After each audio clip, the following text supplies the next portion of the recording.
Welcome to another day in the Matrix. This is Red Pill Podcast 155. Hope you're all having an amazing weekend so far.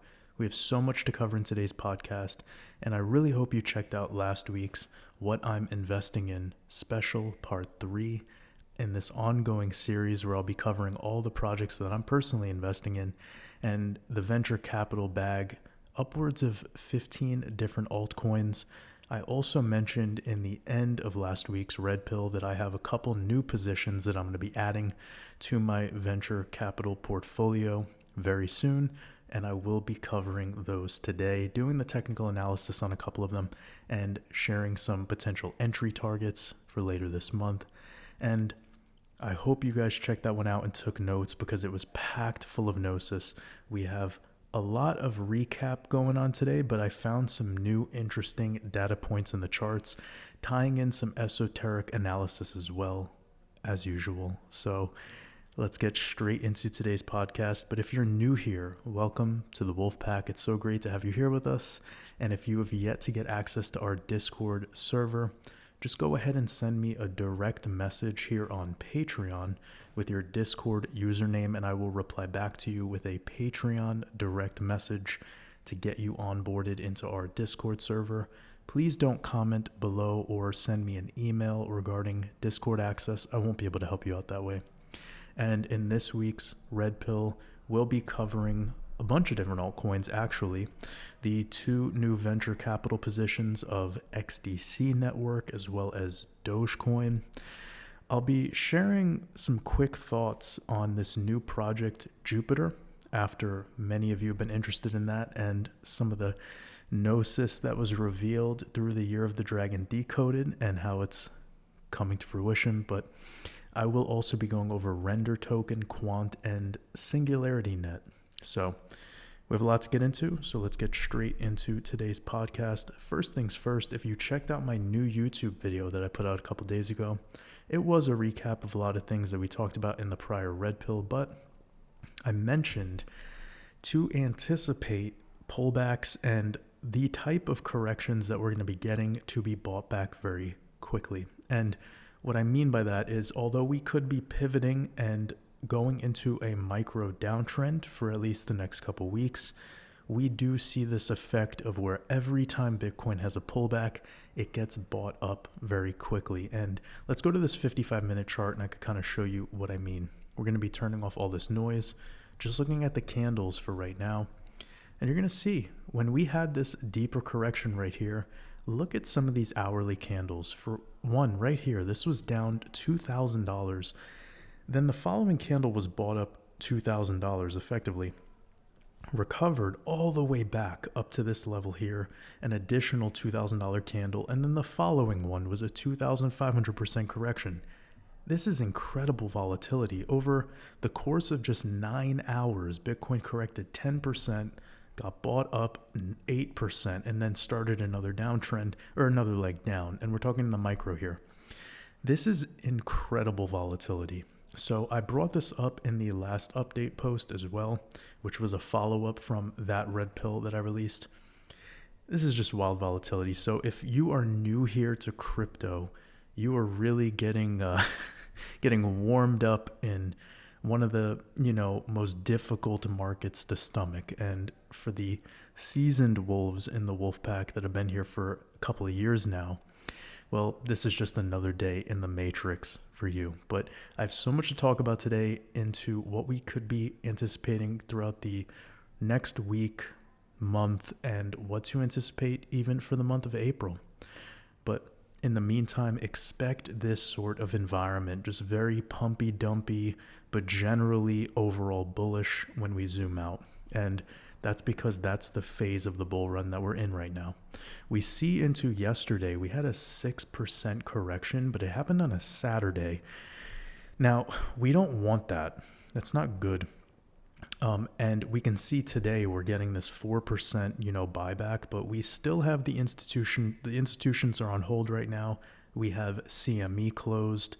We have the traditional markets are still closed for the weekend. There will be CME opening up in a couple hours, and the Dow Jones, as well as precious metals. But to get this type of volatility on a weekend is not convincing. It doesn't really matter. I would be disregarding what Bitcoin's doing right now, and we could see that its Mondays have been very powerful days for Bitcoin. You can see right here, once we had this sideways moment, this was a Monday, we pivoted up. This was a Monday, an almost 8% green candle. Then we have here, the moment we got to a Monday, a 4.3% candle. All right, even though we seemingly have topped out for this week, it's just been incredible volatility entering on Mondays. So keep this in mind. We have tomorrow, new weekly open. It's also a week where we've talked about in a couple of my videos that is powerful for the stock market, and I'll be covering that later. But for now, let's get into the important parts of today's podcast, and we'll kick things off with talking about how we have an upcoming eclipse in a week. So we're about 1 week out from the upcoming lunar eclipse on March 25th, and that puts us in eclipse season very soon. And we're 2 weeks out from Mercury retrograde, which I've been discussing a lot lately in preparation for this next phase. And Mercury will be stationed retrograde during the solar eclipse on April 8th and the Bitcoin halving on April 20th, predicted to be around April 20th. So keep that in mind. That makes this a very significant time frame for the crypto market overall, as it's always been. And Mercury will be stationed retrograde until April 24th. So we have these key events happening during that time frame.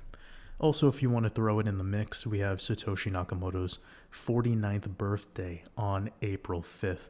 And we made a little joke here talking about the synchronicity between the gematria and Satoshi's age. And that has been something that's happened in the past.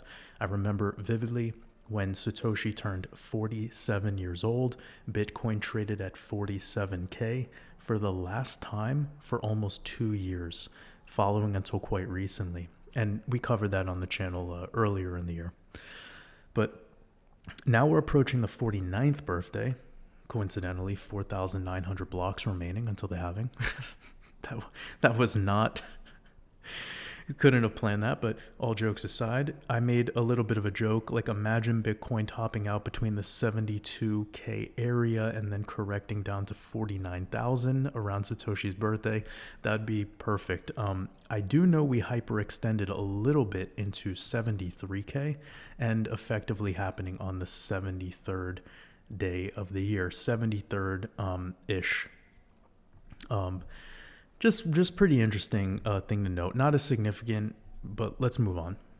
I do think there is an opportunity, though, for this retest back in the 49K area, and we'll be showing you all the charts and all the data to kind of round this stuff out.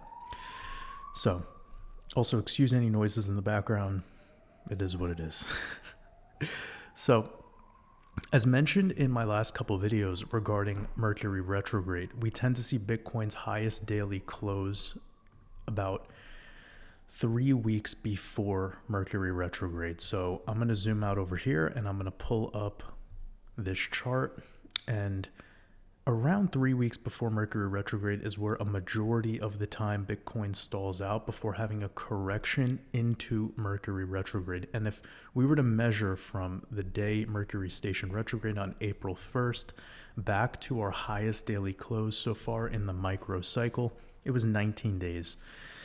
So that's right in that sweet spot of around 3 weeks that we typically see. Also, we know we just made it through a new moon, and I've taught you guys that 5 days around a new moon is where we see our microcycle tops, and then the 5 days around a full moon is where we see our microcycle bottoms. So what does that mean? We have 5 days to the left or 5 days to the right in this linear time trap we're all in. But we can see that we topped out effectively within 3 or so days of our local new moon. And so far, that is our local top. I'm not saying the top is in. It's just this is what we're working with. This is the data that we have right now. And it would be ideal for us to have a deeper correction based on what we're seeing in these charts across the board. All these macro oscillators are overheated, and this is the sort of environment that we've seen where we do get pullbacks. Also, most altcoins since the past week or so, from their local tops, a lot of altcoins have already had 30% corrections. So we're kind of in that phase right now where the market is showing some weakness. It's showing that it is overextended, it is overheated.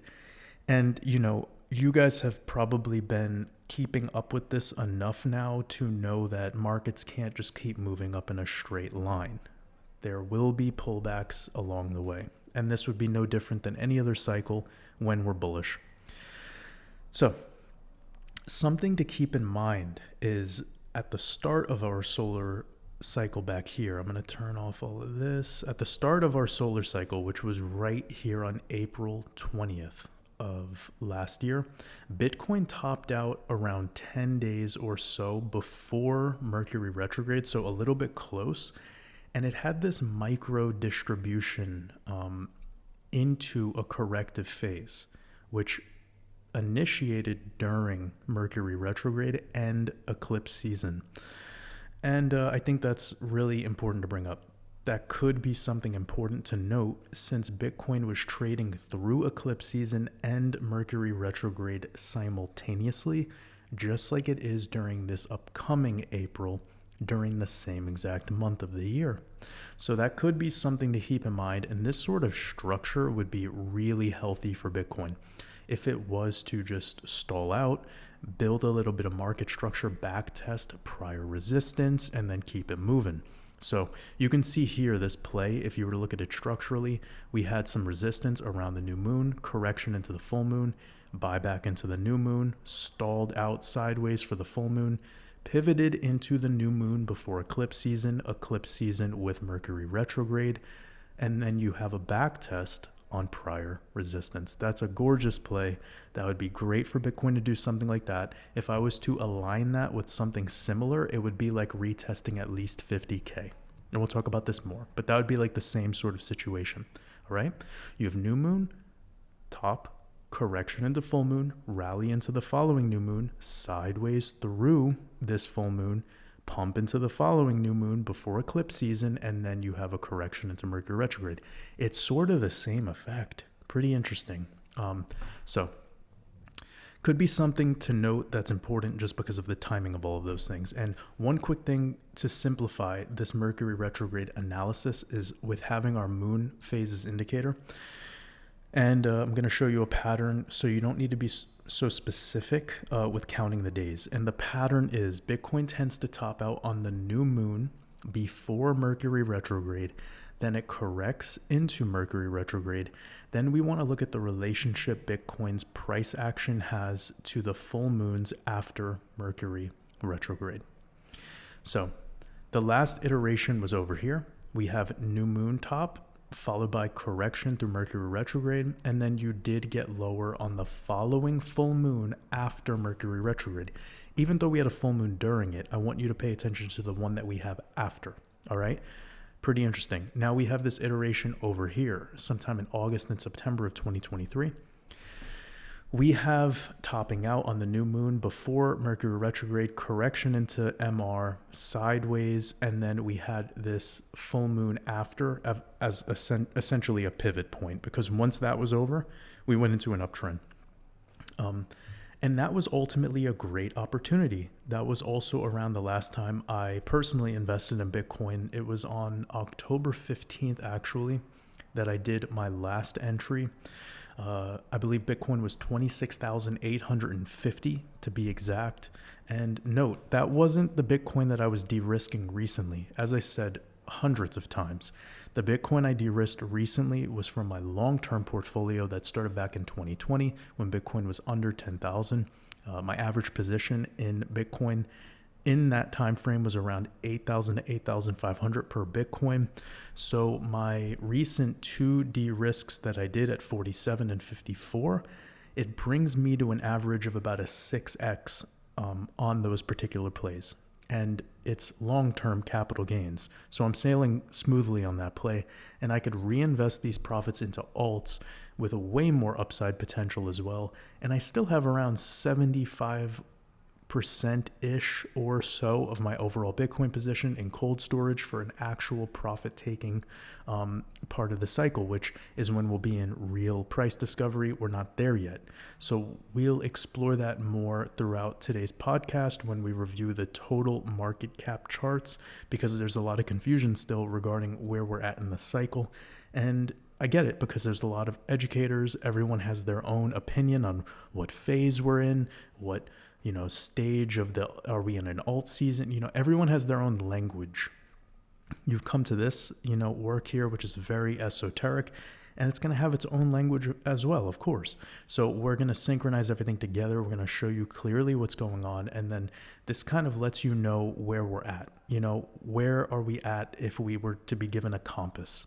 So we always had a strategy at play. Nothing is wrong if you are taking profits along the way. That's an important thing to note. And with how much meme coin madness there is in this market cycle right now, it's not safe to be getting overly excited. You really have to tame that particular emotion and just take profits along the way and do what is best for you and your investment thesis. That's what we're all about here. So now getting back to this Mercury retrograde analysis with the moon phases, let's go to April 2023. We examined this a little bit, but we have this top coming in effectively around the solar eclipse or the new moon before Mercury retrograde, a corrective phase, but then look at the full moon after Mercury retrograde. Boom. That was around your lows in the cycle. Almost the same thing that happened at the end of last year in the first example. Now, let's look at the start of 2023. And this iteration was a rally throughout Mercury retrograde. But remember, that was where the market was at the bottom. When the weekly RSI spent about 8 weeks straight at the 30 level, whilst today we had, I think, an 88 RSI on last week's close. And this week, we actually had a moment where the weekly RSI was trading into 90 on the weekly RSI before the short-term correction started. That's incredibly overheated, especially considering Bitcoin. If it was an altcoin, no. But the speed at which we moved up into this level of 72, 73K, it's not sustainable. It's so overheated. I don't give a shit what, narrative people want to throw out with the ETFs or this, technicals are important, and if you're going to throw them all away, then you're probably not going to be able to know what to do in this market, because you're just going to be waiting around for somebody to tell you what to do. The narratives are there for a reason, and I think, again, I've said this several times now, the fact that Bitcoin has corrected below all-time highs from the last cycle, digging down into 66K during the traditional trading week, and even lower since, well, that's not the most impressive breakout. So if we have all this money entering the market because of these ETFs and these institutional players jumping in, well, that doesn't convince me that we're going to have the type of bull run I think some people are anticipating, especially when you consider where total market cap is, if you consider where Ethereum's trading right now. I mean, if you consider the fact that the stock market's as overheated as it is, this is very awkward. And I know people right now, they want to be told a fantasy, but this is not the environment to want to hear fantasies. You want to hear the truth right now. This market is overheated. So what matters most about this whole thing, even though we rallied up through it, was the fact that if you look at the relationship that Bitcoin had to the following full moons, it was powerful. It played perfectly. And again, consider the environment that it was in back then. It makes sense to have rallied because we had 8 weeks with a nearly oversold RSI on the weekly, all right? Not like a 12-hour chart or an 8-hour chart. We were trading around 31, 30, 33 weekly RSI at this time. This was an incredible accumulation period now looking back at it. So let's skip actually all the way back to over here to the last Bitcoin halving. So we had the halving was right here. We had eclipse season, and we have this red box is Mercury retrograde. We also had a solar eclipse, you could see right here, during Mercury retrograde. And we also topped out before this phase, about 17 days before. Note, today is 15 days before Mercury retrograde. So as of right now, we're more in the corrective window, considering most iterations. I get it. Today we're up 4%. Some people are like probably FOMOing in because they think that was the bottom of the correction. I mean, if it is, great, but I'm not sold on that. So impatience is what the market maker feeds off of, right? And all the successful and best performers in this market, when you look at the big picture, are the ones who are the most patient and the least emotional. So we had this top out effectively about 17 days before this phase. Right now we're in the 15-day mark. We're closer to 2 weeks rather than 3 weeks, which is something that I've been teaching you guys about Bitcoin's relationship to Mercury retrograde and overall price action. And we're in that corrective phase window now. And look at how these full moons play during this time. So we have solar season, or I should just call it a eclipse season, and then we have the full moon. And flat also, kind of interesting, because here, same effect. Flat. Here, same.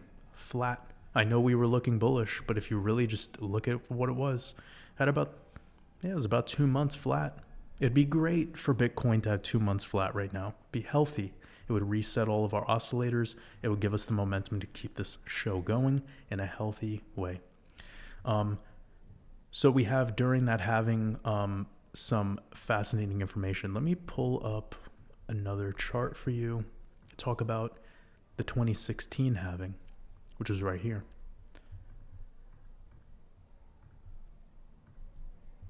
There we go. The new moon before the halving had a halving correction. All right.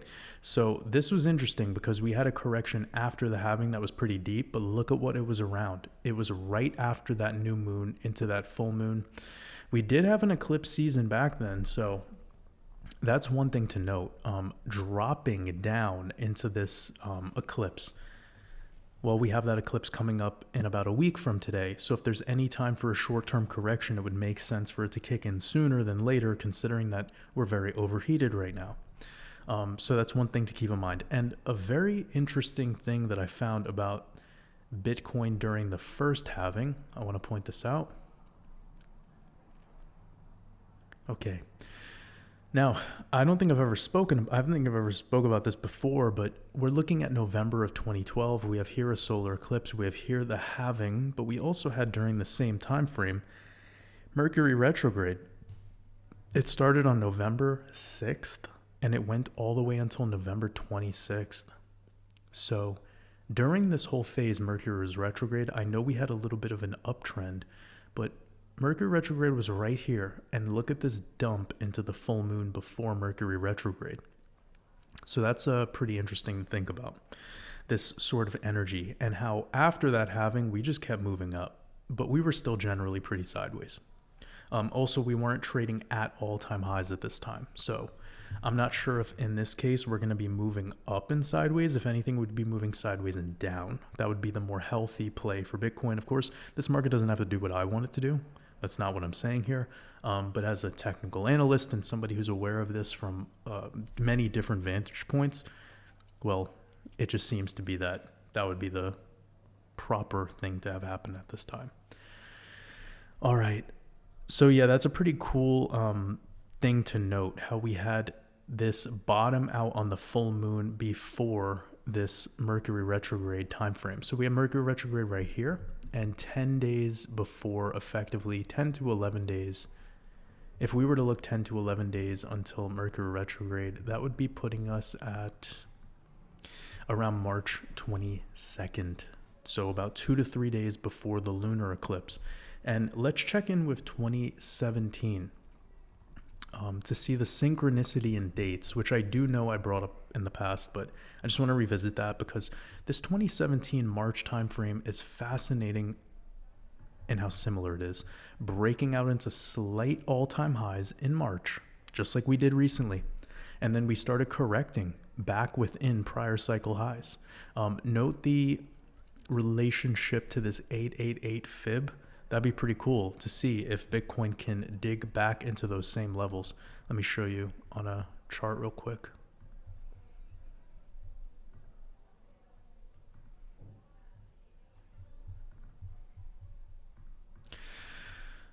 It's exhausting. I don't love prepping so many charts. It's kind of boring. But anyways, you see this 888, it's about 58K. Now, I mean, there's thin air between this level at 60 and 51. So I would imagine even if we drop below there, we would start sinking a little bit deeper just naturally. But we have the outside of this parallel channel. We broke out of it and we haven't back tested the outside of it. Let's get to that later. That might be something fun to cover later in the TA section. But for now, just looking at some of the dates, I wanted to bring something up because of the similarities between March of 2017 and March of this year, breaking into slight all-time highs, overextending a little bit above all-time highs and having this deeper correction. I do believe this is like a 33. Yeah, so this was like a 33% correction. And this is what's kind of scary. I want to show you how the lowest we went was March 25th, and that's our lunar eclipse during this year. Now let's check in with the last bull run, okay? So we're looking at over here around March. So we topped out on the March new moon, which was March 13th. Note that we literally just went up into March 13th. That's our highest daily close so far. Look at this. And then we corrected into March 25th. Keep that in mind. Just like in the last iteration I was showing you in 2017, we corrected into March 25th. Now you want to see something really crazy? We're going to go all the way back to the last year of the dragon and look during the month of March. So here we are in March, topping out effectively March 13th, 14th, correction into March 25th. What the hell is going on with this date? So I find that pretty fascinating. From the microcycle top also to the full correction was about a 20% move. So that's fair, right? And now because of this setup, if for whatever reason Bitcoin has a 20 to 30% correction into the end of this month of March, specifically interacting with that March 25th date, well, I would consider that an entry opportunity based off of this data that we just explored. And I would not sleep on that opportunity to accumulate altcoins, especially because if we were to have a 30% correction right now from where we're trading at, that'd be bringing us somewhere into around 51,000. And I brought up this level several times in recent analysis because that was the range where Bitcoin traded sideways for a little for these couple of weeks. That will really slam altcoins. That'll give a great opportunity for those.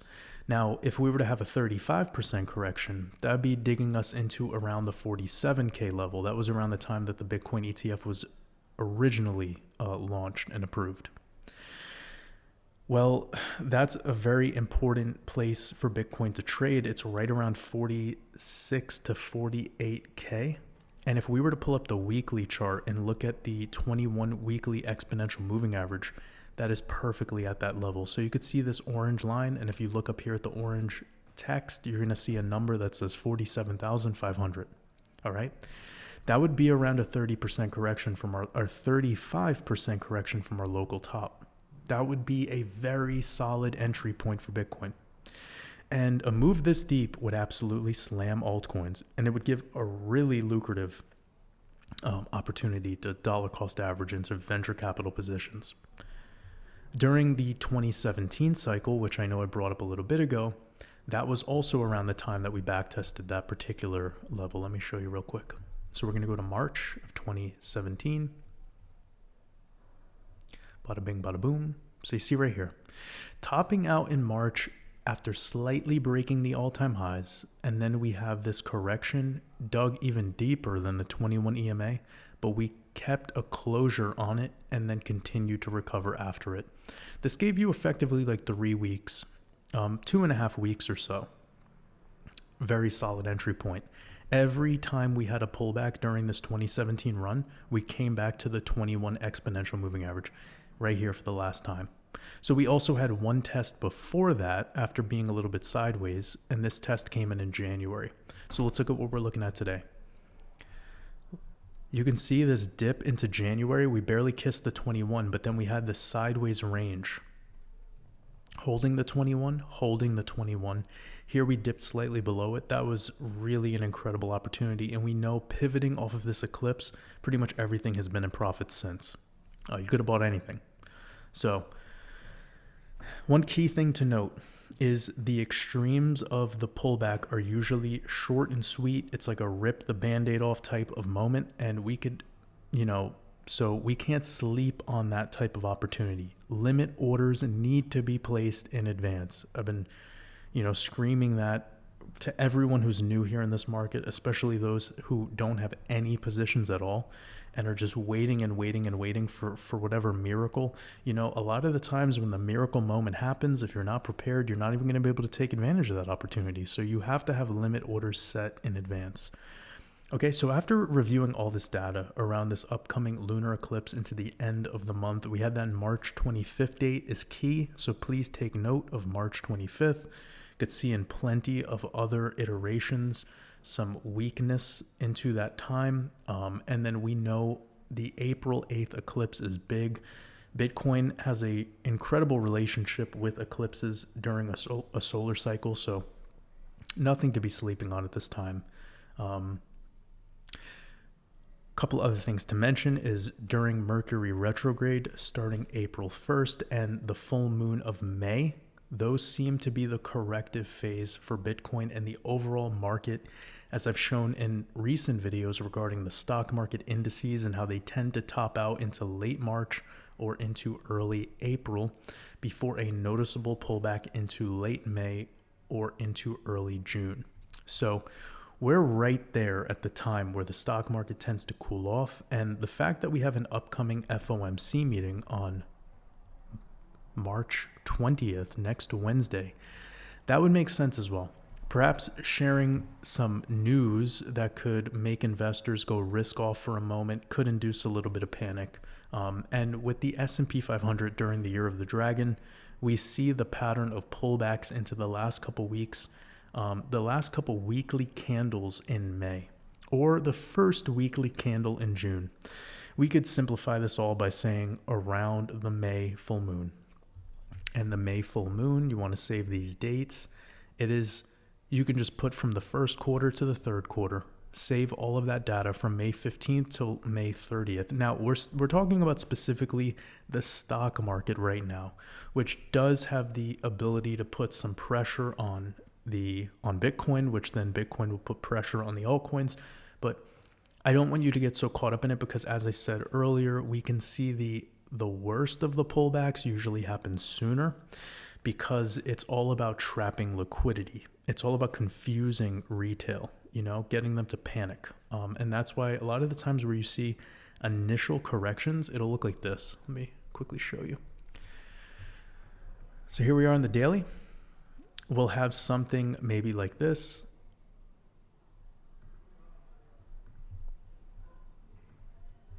Where we have the first part of this take you to like 51 and then a little bounce like that.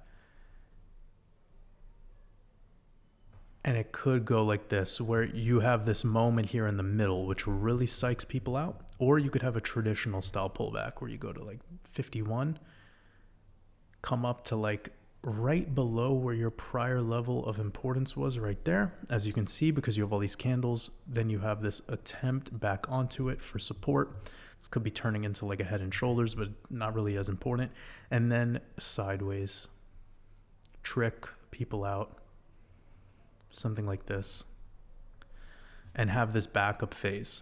It might actually be very similar to this style. So keep that in mind. That's not out of the cards. So interestingly enough, in most iterations, we tend to see this type of move that I'm telling you for the traditional markets into sidereal Taurus, Let me quickly show you this.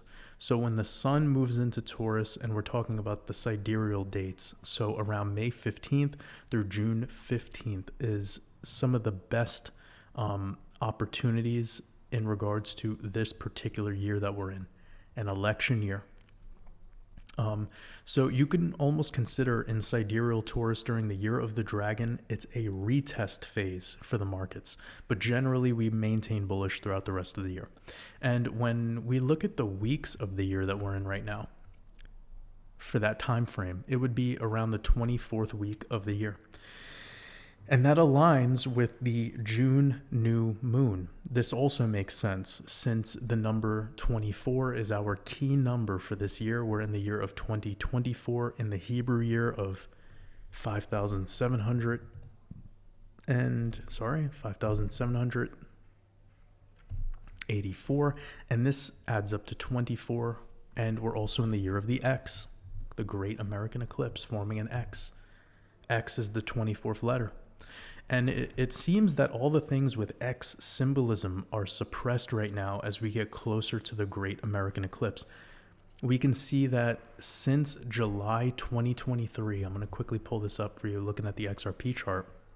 Since July of 2023, for the past 250 days or so, the charts of XRP, XLM, and XDC are trading very similarly.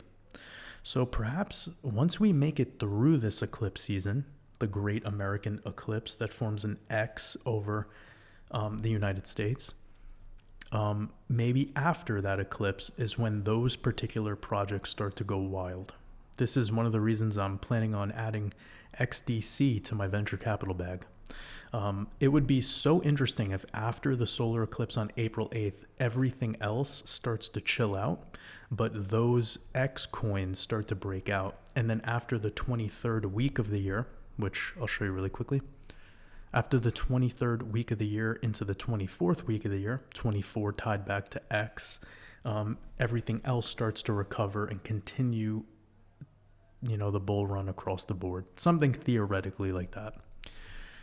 And even though we're looking back at the stock market data for election years,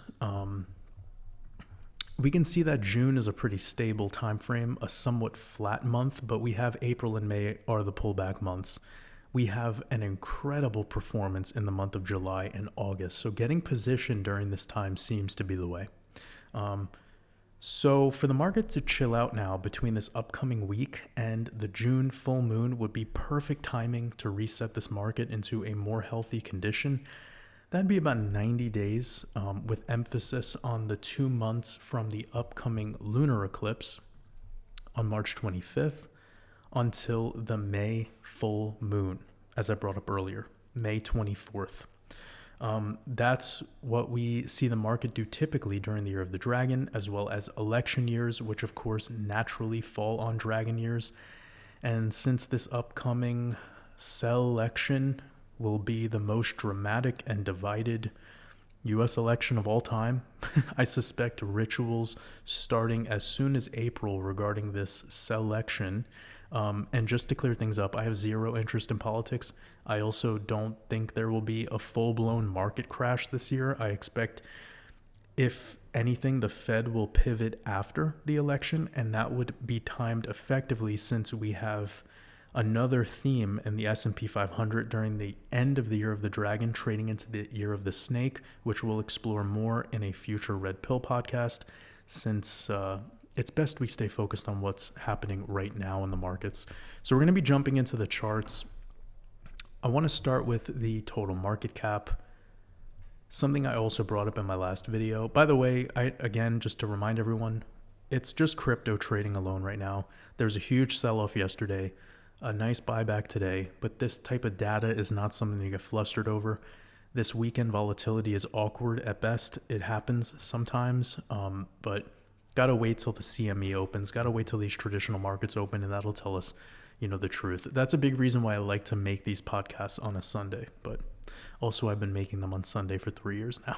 So let's get over to this total market cap.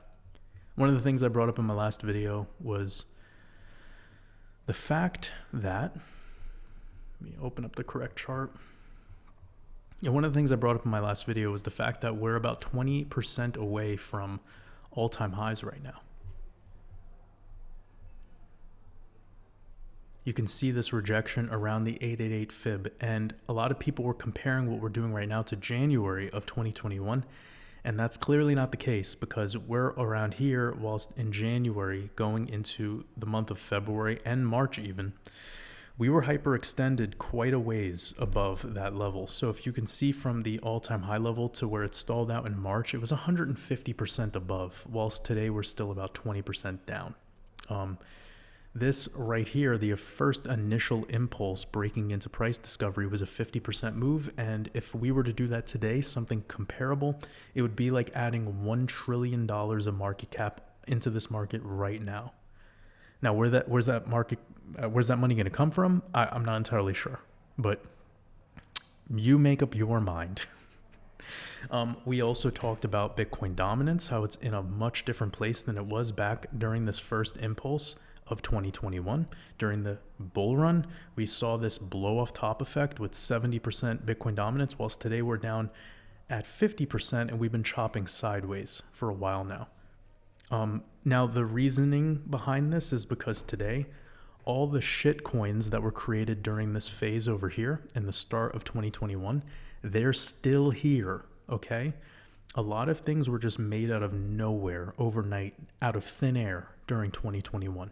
And of course, if you were in the right place at the right time, and if you got out of those positions quickly, you could have profited handsomely, but you had to make very, very quick plays because it was a bunch of nonsense. Today, a lot of that nonsense is still here. A lot of meme coins, a lot of just... Now, I get some people get offended when I say some of these things because they think I'm against them, and I'm not. I think you should do what is best for you, for your portfolio, for your investment thesis. Do I think it's the long-term and best approach for acquiring wealth? No.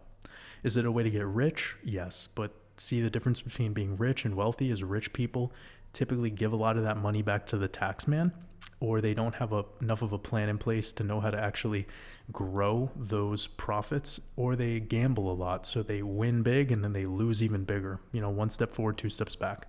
Whilst wealthy people have a much longer time horizon, they're getting themselves involved in stuff where they can go to sleep at night and not be anxious in their dreams.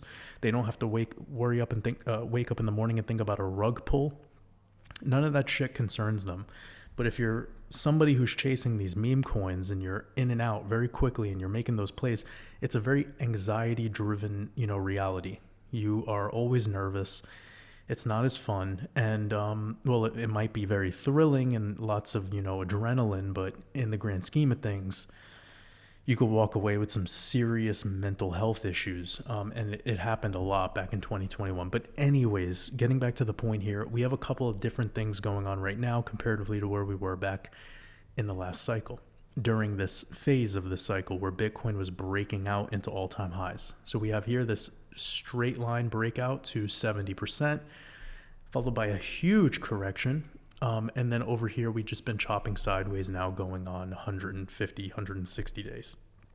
Also, Ethereum is not at a new all-time high, and the total market cap is not broken above new all-time highs either. It's kind of weird. Now let's check in on total too. And one thing that's very clear is when we look at this fib pull from the swing high down to the swing low, we've gotten a clean rejection at the 786. Now, this is part of our Wyckoff accumulation. And we're in one of those like backup phase type vibes, or at least we're coming down to preliminary support. We're getting a little bit of weakness, getting rejected at a very key level. And look at the last time we got rejected at this level. It came straight down to the 618. Now, I don't think we'll break below the 618, but I do think we have an opportunity to get a little lower, but most likely on the macro candle closes, we'll be above it. We'll hold it. Holding this golden pocket is big for coming back into it right now. And getting rejected below the 786 is not a sign of strength. That's a clean manipulation event, getting all this liquidity flooded into this market so fast. And that's why it has this like blow off top effect right now. Of course, this could all be recovered and just bought back tomorrow, but it's less likely than it is likely. Also, given about a 20% correction, we'd be coming right back to the bottom of the golden pocket. So one thing I could share is that anything around this level would be solid. And then one more thing, little piece of TA wisdom, the 55 simple moving average. Okay, so here you have this white moving average, 55 simple. Any interaction with that is a solid entry on altcoins. So if we are going to get a real big move to the downside in the short term, you had about 26% down. Note every day we close, this thing's going to be just shooting up in a straight line. So like I told you, around this 618 is solid.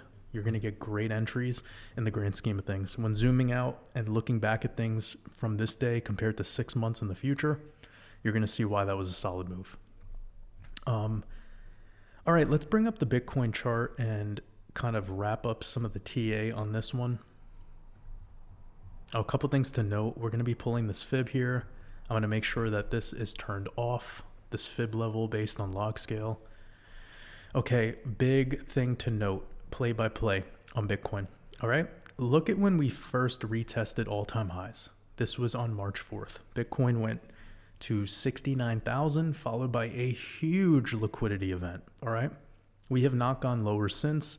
We are holding structure. We do have higher lows and higher highs, so this is effectively an uptrend.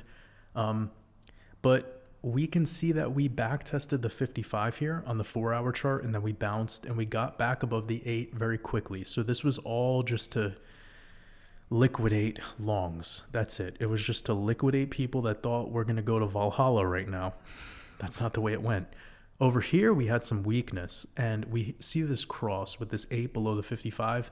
Not only did we get that cross, but we see all this resistance on the 55 simple. That's clean resistance. So now we have our correction of about, is it 15% or so? Let me see. That's the worst when it does this. So yeah, okay, we got about 12% correction. That's nothing. And we see a little bit of a buyback today, but again, it's happening during the weekend. I would not be surprised if we're going to have more of a bullish buyback. It would be to this 55 simple, which would align with where the CME is at right now, right around where the CME would be opening up. That would probably be best to just clear that out, have no gap, or at least leave a gap on purpose intentionally to revisit it later. But what we want to look for now on the 4-hour chart is if we start to close any 4-hour candles below 61, that's a sign we're going to continue down. And I do believe I might have brought that up in my update post. So we have these candles here, and we also have this 200 exponential and 200 simple. Closures below that level would indicate more downside, and naturally it would be to this level right here where we have this horizontal trading range and the top of the golden pocket. 50K to 52K would be a solid window of backtesting. Also, we brought up that more like esoteric note of Satoshi's 49th birthday. That's right around that level anyways, 49K Bitcoin. That'd be a big move, but let's measure it. Well, nothing out of the ordinary. It would be 33%, just like back in 2017 in the month of March, we broke slightly above all-time highs, followed by a 33% correction, and then we kept it moving. So don't be shocked if it repeats. And if it does that, by the way, like if it does that, I don't want to hear about this ETF narrative anymore. It's so boring to me. Just the weakness that we've gotten thus far is a sign that it's not what people think it is. And if it is institutions that moved us up barely, 6% above all-time highs, then damn. I mean, how is Bitcoin going to make it into 200K then? How is it going to make it into 100K? I don't understand. You know, how much money is it going to take to move it so little? It just doesn't make sense. Anyways, getting back to this. Consider this 55 is important. And we have been in a really powerful uptrend until having this cross. So that could be the first sign of weakness, along with something I pointed out in my last YouTube video, which is the 13 exponential. The fact that we did close below the 13 exponential and perfectly on the 21. That 21 is big, so keep the 21 exponential on the daily chart in mind. If we were to close below that, of course, that's another sign of weakness. That's probably where most new investors will be looking for a bounce level, and I think that's why this play on Saturday and Sunday is going this way. But yeah, it just makes no sense to have a 6% correction yesterday on a weekend and then a buyback directly to the same levels. It's hilarious. Man, these retail traders. So we have a couple things to point out. We have the Pi cycle top indicator. It's looking very similar to the way that it did back in prior iterations, where we got above it, immediately rejected, spent a couple days trading above it as well, and then we started to show some weakness after breaking above it around the second or third time. Let me zoom out and show you. I hope this loads.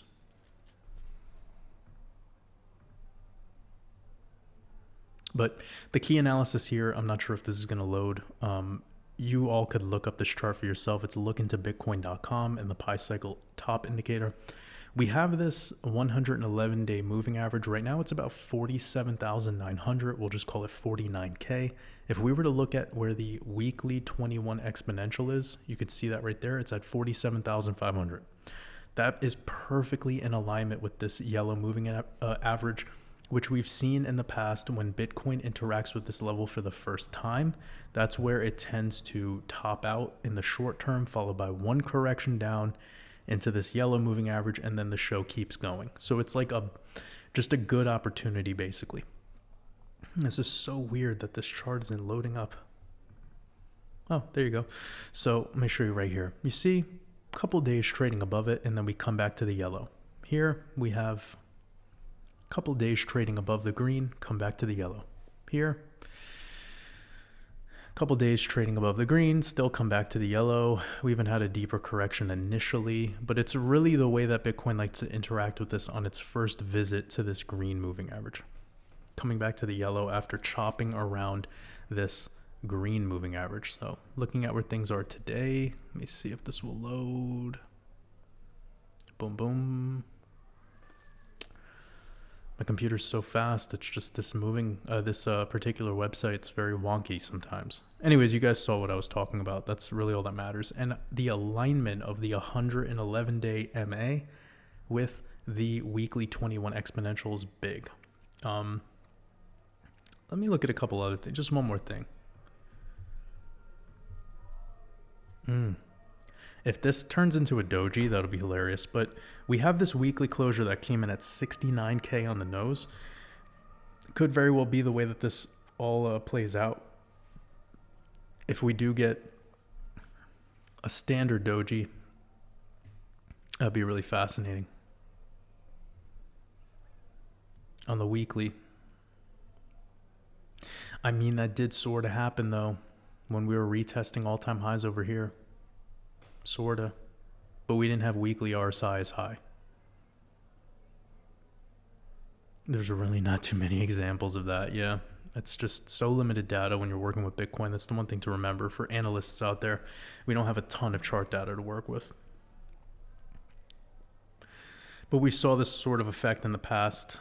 Indecision candle, and we still stay green. So it would not shock me if next week even we were looking good and then we had something come in that kind of pulled us down a little bit, like maybe some sort of quick, but we've talked about that so many times now with this upcoming lunar eclipse. Let's move on to Ethereum. But for now, you guys have the pullback idea. The healthy pullback would be somewhere to 51,000.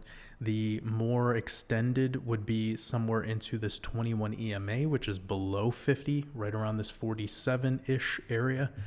And that could take some time, look at the time it took to get up here. It took about 35 days. And if we were to take 35 days out from here, it would be putting us into the week right around the Bitcoin halving. So it might even take a little longer. Ultimately, just stalling out, building some market structure is what's needed because these types of breakouts are not healthy. And as I talked to you about earlier, having the 88 RSI last week, 86 RSI a couple weeks before that. Today we're almost at 86. That's really overheated for Bitcoin. When you zoom out, you see that we don't really last too long above that area. It's very rare. And we have a much higher market cap today. Let's go to ETH. ETH taking a little bit more of a hit than Bitcoin into this upcoming weekly close. And remember, a lot could happen after we have CME open later and we have the traditional markets. This weekly close can be very, very volatile. Just that last hour that everything's trading together. So keep that in mind. And also, when we had this really parabolic phase for ETH, we can see this weekly candle coming in February. We had a 26% correction there. Where are we at right now?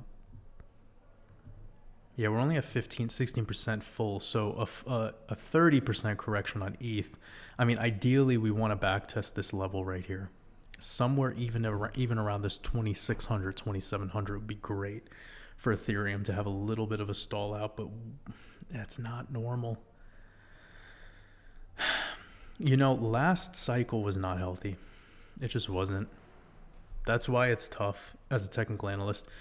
When you're trying to look at patterns for particular projects, you have such limited data on these altcoins. Plus, these things are just not healthy. They get extended for way longer than they should, and then they have too big of corrections. Like, look at this example over here for Ethereum. This is a mid-cycle 70% correction. Like, not a lot of people are ready for something like that, you know, and then sideways for almost 180 days. Come on, dude. Not many people are ready for shit like that. But you see where it got this cushion was at the 21 EMA. Right now, the 21-week EMA is right at that level that I pointed out. So somewhere around 27. Yeah, it's at 26,000 or it's 2,600. It would be about 1,000 down from where we are now. That'd be a very healthy pullback. But let's look at where things are on the daily. We've closed below the 21 EMA yesterday. That's not healthy, but of course it happened during a weekend. One thing to mention is we're starting to get a down slope on the EMAs. That's a sign of a correction incoming. And one of the things about ETH is it likes to go below the 55 simple on the daily. So you can see the 55 simple right now is about 3,000. Yeah, that 2,700 area is key. That'd be a great retest. Let me see where the EMAs are at, or where the fib levels are. Okay, yeah. So the fib level, that would be the bottom of the golden pocket, 25. That'd be great, but unusual. It's really unusual to make it all the way up to the 888 fib, get rejected right around that level, and then have a 40% correction down to the 608. That would really be a shakeout. But hey, that's the shakeout we need right now. That's the type of shakeout that's going to get a lot of this new retail and weak hands out of the market. Institutions can collect more of their fairy dust, and then, you know how it goes. Let's move on to the XRP chart. There's not a whole lot to say about ETH at this time. We do have these key moving averages sloping to the downside, so that's a sign of things stalling out. We pushed up pretty high on RSI. We're making it 85 on the daily. Anything, by the way, nearing 30 RSI, that's a buy. If we get that gift. Okay, let's move on to XRP. Okay, a couple videos back, we brought up this time frame in March for XRP. Let me show you. We brought up this time frame right here, where we got into like late March. You could see, let me zoom in and look at the exact dates. Look at this, March 23rd. March 23rd, out of nowhere, XRP has this 53% candle. And then it goes chop for a little bit, but it's really like March 30th, like right there at the end of the month. And what's funny about this phase, and we brought it up, is how Bitcoin was correcting during that time, while Bitcoin was having a 33% correction. One second. Apologies. While Bitcoin was having a 33% correction during this time, XRP was taking off. So I find that to be very fascinating. The fact that we're coming up soon on this grand trial in the month of April, I'm putting emphasis on this time frame for XRP for a random breakout It's not a prediction. It's just what we've seen in this particular time frame and how similar that Bitcoin is trading today to the way it was in March of 2017. It would not be shocking. And look at this move from this back test here on March 17th. It was up 1100%. So yeah, big move, right? I mean, geez, 1,000% in 16 days. I'm not saying we'll do that, but it effectively back tested prior all-time highs in under 2 weeks. You can see the all-time high was here. It just broke out straight line to back test all-time highs. And XRP does this sometimes. It just has straight line breakouts, like from here. 2 weeks from this pivot right here.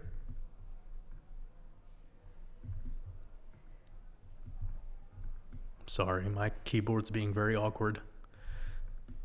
I can't right now. I'm gonna take too much time.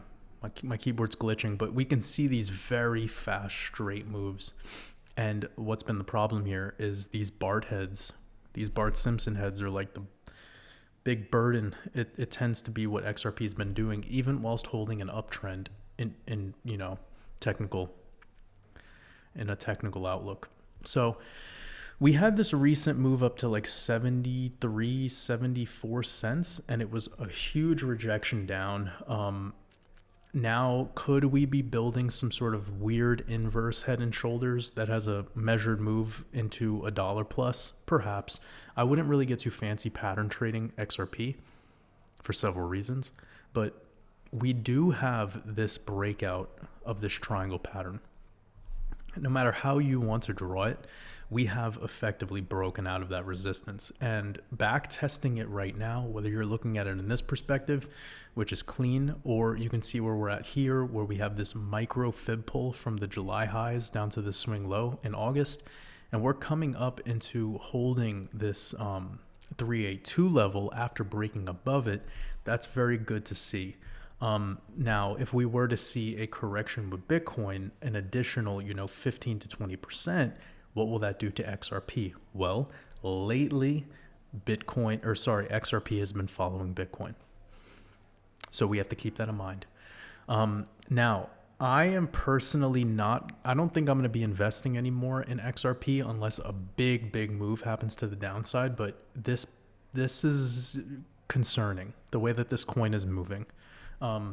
Again, it has straight line breakouts out of nowhere. We saw over here 100% in a single day, but it was off of something that had to deal with the case. So if there's going to be anything new for XRP, I do believe it will have to do with this particular case. Grand trial being over, that could easily send it to $2-3 right away. I'm not saying that will happen, but that's kind of the environment that we're in, where it's very narrative driven. 1 second, family.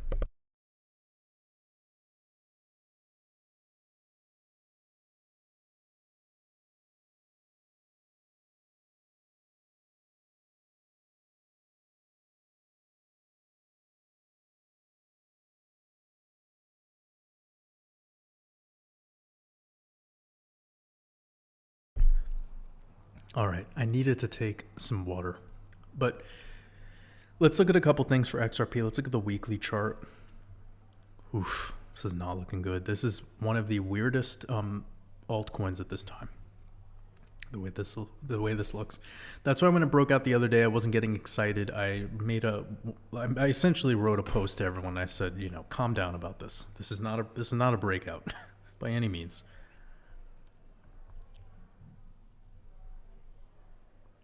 TradingView has been very weird lately.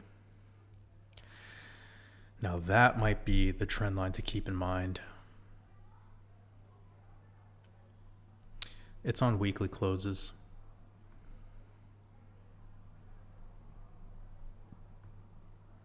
Oof, very weird. I'm not going to call that just yet, but this does very, very, very much feel to me like it's coiling up. What are we exactly at 50 on the weekly RSI? We're at 56 on the weekly RSI, while Bitcoin is at like 86. We're at 50 on the daily RSI. Everything is reset. So when you have an uptrend and when you have it squeezing in a range for so long and your RSI is sitting in that neutral territory, that's where to expect big moves. So I'm not going to talk too much about this. This is still sort of a waiting game. The levels are 80 cents. If XRP can start closing 3-day, 5-day, weekly candles above 80 cents, I think that'll be a time to get excited. But until then, still chopping in a range. And for those that don't hold any XRP and you're looking to build positions, I shared some wisdom yesterday during the live stream about what to do at these times, and it's dollar cost average. Dollar cost average, man. You know, that's the key. Don't wait for the perfect bottom. Don't wait for the perfect high. It's impossible to play that game. It's impossible. Okay. Very quick note on Jupiter. I just want to share some quick thoughts on this project. Since I can't really do any technical analysis on it with such little chart history, perhaps there is a longer term chart available, but this is the only one I could find. And for those that watched my Year of the Dragon Decoded, which was released on February 1st, you know that I put emphasis on Jupiter for this year since it's the 24 year and the Jupiter symbol is the number 24. I even put that in the thumbnail of the video. And there's a whole section on that decode dedicated to that. So if you took that data into account and wanted to build a venture capital position in Jupiter, well, that would be a prime example of utilizing the esoteric decode to your advantage. And for anyone who is listening to this right now and knows where to invest in Jupiter, let us know in the comments section. Let us know what country and which exchange you used. Ideally, let us know how you made your entries to make it easier for everyone to know how you invested in this project, whether it was with fiat or stable coins or any other pair. It'd be great to know.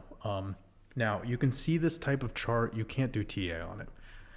One thing I can say, though, is there is a horizontal level to keep in mind. There's a couple. I'll just map out the supports and resistances. So right here, you have your key support. Right here, you have your box range. And we effectively broke out of this box range. Maybe you could call that a back test, but I wouldn't be certain. And this horizontal trading range lasted about a month, followed by continuation. But the 66-cent level is crucial. So let's map that out.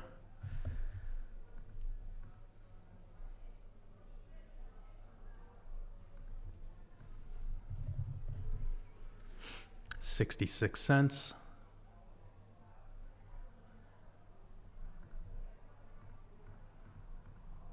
6 times 6, 36. Jupiter, 3 6s, 666. And then popping out of that range, so far we've made it to $1.55. And this still probably has a lot more room to the upside because that's only about a 200% gain, or a little bit less maybe. Okay, so you see what we just did here. We're pulling a fib from this swing high on the launch date. I assume that's the launch date because it's just a green candle. And then you have this corrective level here at around 43 cents. And we've made it to our first golden ratio target. And that's where we're seeming to get a little bit of resistance.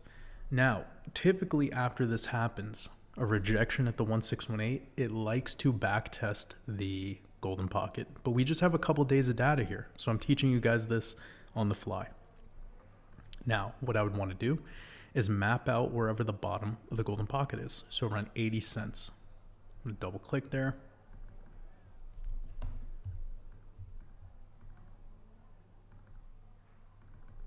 May move these levels to the upside.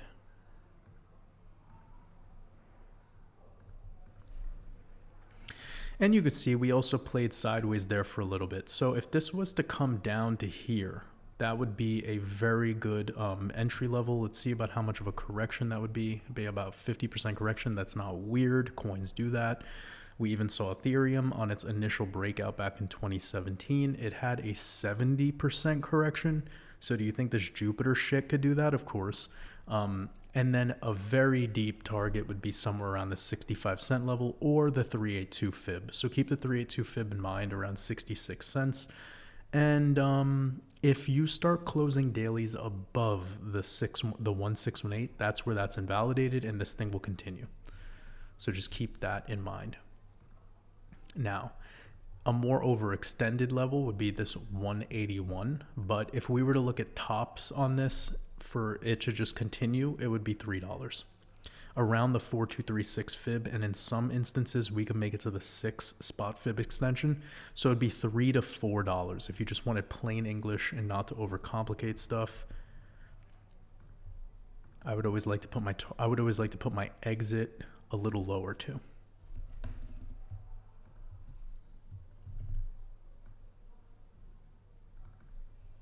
And that's exactly how I would do TA on this upside target. So it has about, 150% or so on the next target. And then here it's already made about a 250% move off of this base. So all in all, that would be a very solid play. And if we were to get a correction to the healthy level of around 80 to 90 cents, let's just put it right in the middle to be fair, we're looking at about an additional, 300% more. Now, I don't know if I would put too much of this into my portfolio just because of what I've stated here. And when we get into the next couple projects, you're going to see that we also have 300% to the upside to retest prior all-time highs. While this thing, we're banking on it to go up 300% into price discovery, all right? So that's just one note to keep in mind. There's nothing wrong with having a little bit of this in your portfolio. It hasn't been the most face-melting breakout by any means. I mean, I'm not trying to play the game of comparisons because that's never fair, but off of this base, which if you were lucky, you maybe got in at 52 cents, maybe, till today, you're up 140%, right? Again, I'm not trying to play comparisons. I just want to show. Off of the base on theta, which we could put around anywhere near this range, 250%. And that's not getting the lows of this base over here. That's a majority of just DCAing across this whole time horizon. If you were to get off of this base area at around 70 cents, you're already up 340%. Now, the other thing that's very lucrative about theta is it still has another 400% to retest all-time highs. And it has price discovery opportunity. Whilst this thing jupe, you don't know where it could go. Maybe it goes up another 300%, but that's a big maybe. It has no chart history. It has no proof that it has the ability to do that. And if we were to start to get some pressure on Bitcoin, the correction on this is most likely going to be much more than the theta play. You're most likely able to see a 50 to 70% correction in this from the local top. Again, not saying it will happen. It's just what altcoins do, especially when they're new and very speculative. But interesting chart. Of course, an interesting project. I do believe the symbolism of this project is green. So there you go. Right here, we have Year of the Dragon green symbolism. Again, this might go in my venture capital play. If it can get down into this range, maybe I'll go for it. But I don't really care too much. I have more than enough venture capital, and no point in over complicating my portfolio and over diversifying. Now we're going over to XDC. XDC top in late July, August, very similar to the XRP play, and down since. Now look at where XDC is to all-time highs. Got about 300% ahead. And look at this bull run that it had last cycle. 35,000% off of all this chop here. Okay, that's not a small amount of chop. That's almost a full year, 270 days. If you bought that range and de-risked anywhere around this red line, that was a 20,000% move. So I'm not sleeping on this shit. I'm going to build a position, and the fact that it's getting back below the 382 is a gift. So if Bitcoin puts more pressure on this market and this thing comes back into this 3-cent area, mamma mia, that would be good. Then you'd be looking at 400% or so to the prior all-time high. And I think a 5x is, great, and still price discovery opportunity. Now, I'm not sure if it can make it all the way up to, let me just show you over here what we're working with. Very speculative fib pull, I know. Don't hang me. It's an altcoin. But fuck me, right? Swing high to swing low into the range. We literally just kissed. Look at that. Kissed the 1618. Like, perfecto. That's incredible, right? The power of fibs. Now, if we were to repeat that shit, that'd be an 82 cent. I mean, fuck. Getting even 70 cents would be amazing. Now, this thing could even go much, much more, sure. Who knows what this next bull run has ahead of us. Just saying. We have some really stellar past performance, holding a very tight horizontal trading range, stair-stepping up nicely, back-testing prior resistances, not just breaking out in a straight line in this cycle. It looks much more mature. It's building some structure. I like that. So yeah, I'll be building a venture capital position in this. And so yeah, this is a project that I'm personally looking to build a position in. As I told you earlier, we're doing some technical analysis on it now to like reveal some entry levels to consider for starting the DCA process. And the tough part about this is we didn't trade too much around this zone. Okay, so you see this zone right here between the 236 and the 382.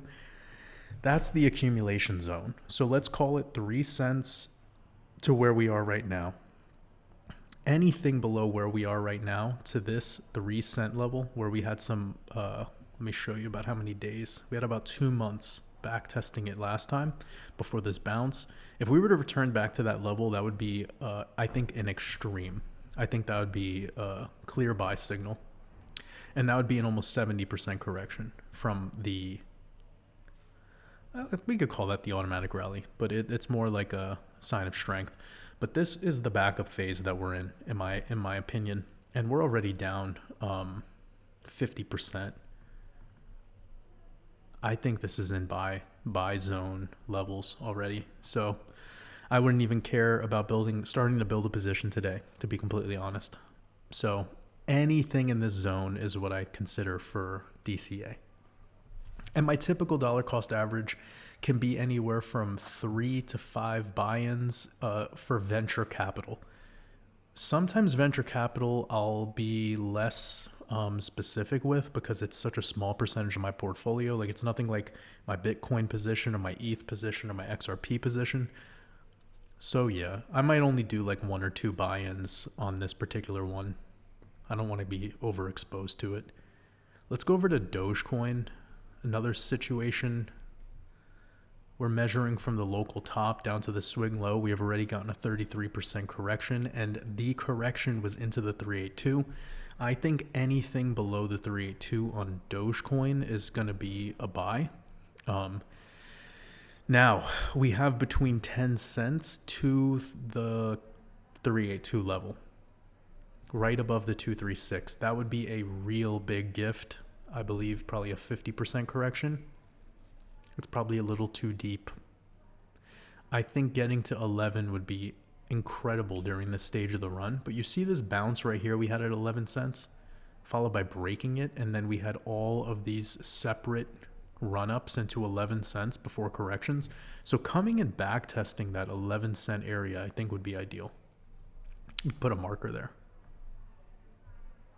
Again, I'm not saying it'll go that low, and if it does go that low, it might only last a fucking 4-hour candle. So don't get greedy. Don't get greedy in either direction. Yeah. Anywhere in this zone, I think, is the ultimate opportunity. And then if we were to just take from the top of that to prior all-time highs, it's 500%. If we were to look at where we are now to prior all-time highs, we're still looking almost 400%. That's why I wouldn't mind buying this today. So some entries today would not be an issue on a particular project like this. I think it has lots of upside potential. It's one of the few that has multiple cycles under its belt. Look, there's data all the way back to 2013 on Doge. And unlike XRP, it went into price discovery in the last cycle. And the last cycle for Doge was better performance than the first cycle. Like, look at this. This was a 40,000% move. This was an 11,000% move. Again, taking off of the general range that would be called the bear market. So if we want to be fair and we take from the 236, this did about 10,000%. If we took from this 236, this thing did 30,000%. So if this thing was to do 10,000% again from the 236, you're looking at a $10 Dogecoin. That would be that'd be insanity. All right. But looking even to the 1618, which is a target that it's broken above every time. Well, actually, I take that back. It broke to it in the first cycle. That's why I would keep that in mind. De-risking taking profits is the proper word. Taking profits at the 1618 is always smart because you never know. It doing this cycle rally going one leg higher is incredibly unpredictable. No one would be able to determine that, but that's kind of what this did multiple times. Here it was just a big pullback with 70-80% in the middle of a cycle before going up an additional 2,000%. Unpredictable. No one would know how to play that. Nobody would know how to play that. But look at where it came back to. It came back to the bottom of the golden pocket. So there was technicals involved in this. 80% correction to a 2,500% gain. Unbelievable. It gave you another chance in the middle of the run to do what the stock market would take fucking centuries to do. And you could have pulled that off in 3 months. Like, this is not a project to sleep on is all I'm saying. Look at this. 1,500% in 2 months. That could happen. It could literally go up to the 1618, stall out, come back into like $2 or even $1, and then go up again for another 1,000% move. Why not? A $10 Dogecoin might be possible this cycle. So yeah, I feel like this is worth building a position in. And on any pullbacks in the short term, I'll go ahead and accumulate this. And by the way, I'll let you all know in the Discord whenever I buy. We're looking at render. Okay, so this is already past all-time highs. There might be a better chart out there. That sometimes is the case. Yeah, so I'm not interested in anything that's at all-time highs already. But for those that might be situated in this project, we always want to look at where the 1618 is. This is pretty damn high up. This would be another 400% to the upside. But let's look at this on a linear scale and look at where the... Okay, so there we go. We are already at the 1618. That's dangerous. I bet you people are FOMOing into this right now. So yeah, I'd be careful. I would never get into a project at all-time highs. I don't care what narrative it has. I don't care what the white paper says. I don't care if the guy who made the project, buys me a Rolex and kisses me on the forehead. I do not give a shit. I will never buy at an all-time high.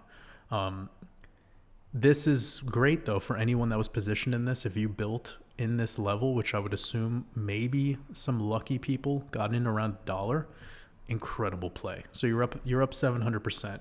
Very nice. Again, nothing wrong with de-risking around this golden ratio level. But I want you to keep in mind the 4236. Keep in mind the 4236 up to the 6-spot fib extension because this thing could go to $33. Let's go where render is. Kind of a little flexible here, but 23, 2 3s, esoterically 33.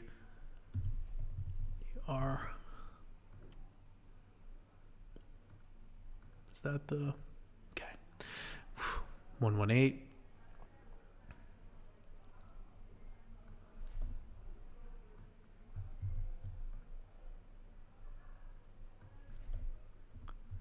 We got this red symbolism too. And the red symbolism with the Year of the Dragon is big.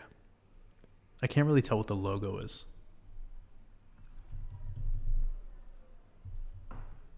Looks like a broken circle. Like rendering? Is that what that means? Well, it's a red nipple. It's a nipple ring.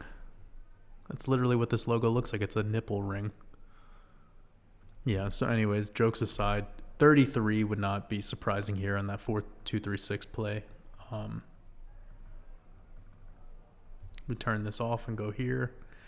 The 67 though, that's a big ask. I'm not sure. No, I don't have as much faith in that. But here, yeah, an additional 100 to 200% up from where it's at now, unless this has a correction. If this was to have a correction down to here to about the 519 level, then yeah, I would feel like things are healthy. But if I was to peek at the weekly RSI, I bet you this thing is in way overheated. Yeah. Okay. 90, 92 RSI. Yeah, not healthy. So yeah, the room up to this level is possible, but it's less likely than what I was saying, like the 33 to 40-ish. Now, if this was to stall out here, come back test the all-time highs and maybe the 888, build a little bit of support, then yeah, there'd be a little bit more room to the upside. But the faster and the quicker things rally, straight line breakouts, the less room they have to the upside, usually. But I would not be surprised if this has more chart data and I just can't get it. Oh yeah, okay, awesome. So this does. See, like TradingView is kind of whack sometimes where you're not able to get all the data. Yeah. And sometimes people get mad at me for that. And it's like, hey man, relax. Not all the time do you have access to all the things. There's so many coins in this market. I wish that I could find charts that show all the data all the time. It's not possible. But looking at here, going from 50 cents to about $6, it's very, very impressive moves. And then, but also a huge sell-off. It went from $7 effectively to like fucking 30 cents. Big horizontal trading range, and just about around October, where everything else started to pivot, this thing did well. Yeah, wow, went very low.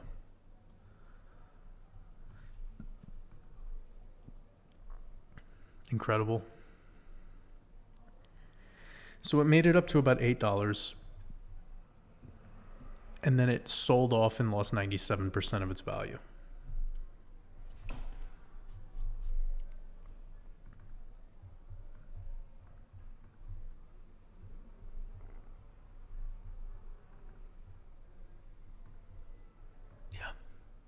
I think this interaction with this 1.618 is pretty fascinating. The way that it got up here into that particular level. It's just hard to do TA on a project when you don't have all the chart data available. But yeah, I'm gonna move on from this one. It's up 28% today. If you were in it, congrats. It's an awesome play. Good job.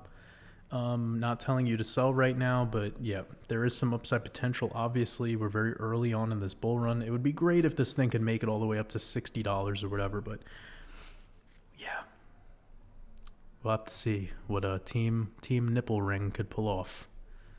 All right, we're going to quant. This is probably going to be fast analysis because quant hasn't really done too much since the last time that I covered it, but let's see. Lower highs, coiling up, really coiling up. This pivot at the end of the year is solid, holding on the 382. I'm going to go ahead and delete this now. Go ahead and put this trend line in here.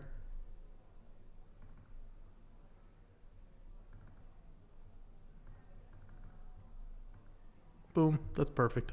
All right, so that's the trend line to consider. I'll leave that up for the rest of this run. Selling climax, automatic rally. We need to get a sign of strength. So breaking above this level right here would be it, but it'll start the party at 160. Closing above into the golden pocket again would be a huge sign of this thing's going to move on to price discovery. And ideally to this 1618 level. From today, that would be about a 1,400% move. Now, on any pullbacks in the short term, I'd be looking for support on this trend line. It's already had a 30% correction here. This would also be close to a 30% correction, but it's been sideways for a while now. So yeah, I can't share too much. Thing has been sideways for over a long time, actually. But it did not have as bad of a bear market as some other stuff. It got bought up much quicker. And from the all-time highs to the secondary low, which is 80% down. That's like close to what Bitcoin did almost. It's just not caught up to where Bitcoin is, because Bitcoin's trading up here while this thing's still down below the 0.5 fib, interacting between the 382 and 0.5 fib for 600 days, almost 2 years. So yeah, this thing is kind of coiling up. It's building, and yeah, that's a project that you'd anticipate. Once this one's let loose, it's gonna probably do what it did back here. Yeah, got about 1,000% in 3 months. So yeah, it's looking pretty solid, but I can't update too much on this particular one just because of where it's trading. You do have the support trend line though. This is gorgeous. You see that test right there, and recently. Between here and there is not too much. So for those that are looking to DCA into this project, it's pretty much around this territory. And if it was to break this macro trend line, then you would just look to the 236, but that's unlikely. Again, things are more bullish now than they are bearish. Let's look at Singularity Net and wrap this one up. Okay, same story as Render. I'm not interested in anything that's up at all-time highs, but if you were in it, then congrats. This thing, since the recent horizontal support, is up 500%. Awesome. From where a majority probably would have been able to buy back in, we're looking at 400% at best. So this is doing pretty damn good right now. Let's look at the weekly RSI. And it is up there. Fuck, 92, curling over a little bit now. After, 6 straight green weeks. It's not sustainable. A pullback would probably be needed at this time. It's a little bit of a micro trend line we could put in here.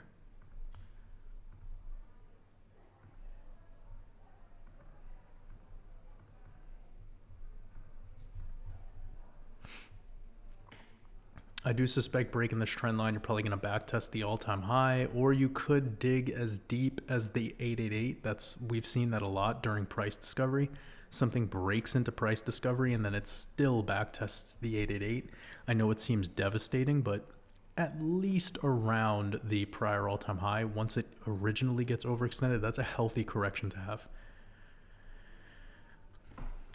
And if it wants to keep moving, then you're looking at the 1618 as usual. That's about $4. So that has another 250% to go. So yeah, like that's kind of the level that I would initially be looking to take profits on. Always the golden ratio when we're looking at everything on fib based in log scale. This is a disgusting chart, by the way. This is horrible. Just look at the chop and then look at the breakout, then the chop and then the break. It's just, yeah, there's no structure. It's very awkward. But yeah, great position to be in. If you're somebody who's been just holding and not paying attention to your portfolio, and you look back and you're like, whoa, what happened? That's how all coins are. Yeah, probably a little overextended though at this time. So you want to be careful because this could definitely roll over, especially if Bitcoin starts to show some weakness. And with that being said, let's just quickly finish up with checking out Bitcoin. Incredible buyback today. Just absolutely incredible. And then CME will be opening in a couple hours. As I mentioned, we have gold, precious metals opening up in a couple hours. We have the Dow, as well as Forex. So yeah, we could definitely get some volatility in the final moments. And the last words on AGIX on Singularity Net. Yeah, there's clear interaction with this particular trend line. So I think if it was to start breaking below it, you could have some weakness, and that could be very quickly triggered by Bitcoin's move, because this has already had a 33% correction from this local top, which effectively happened right around the same time as Bitcoin topping out. I do think this is most likely following in regards to the energy and direction.